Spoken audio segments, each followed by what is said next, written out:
So this video is about removing gravy, the good old gravy spill on the carpet and that. We're going to start with a spoon or a spatula and we're going to scrape off the extra gravy. We're just going to scrape it right across to the microfiber rag. As I've said, you can use a paper towel, but we want to get most of that up, just pushing hard, not rubbing, but it's just taking the excess gravy up.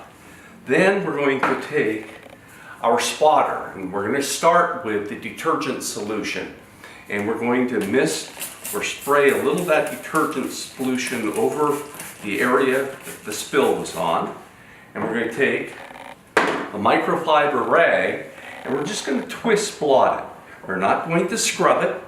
We're just going to twist blot it so that we can absorb and transfer as much of the gravy stain onto the rag. You'll start to see it transfer across. We don't have to get it saturated and that. We just basically want to absorb that gravy and transfer it to the microfiber rag. Now, once we've done that, we're going to take the vinegar and water solution and we're going to mist the same area. And what it's doing is neutralizing the detergent solution. Again, twisting and blotting, and that we're not going to scrub. All we want to do is transfer again the vinegar solution across to the microfiber rag. And that's all it takes.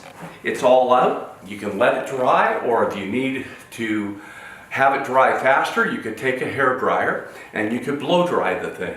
This way, what you have is the gravy stain removed with no residual of gravy so that it doesn't show a shadow when it completely dries.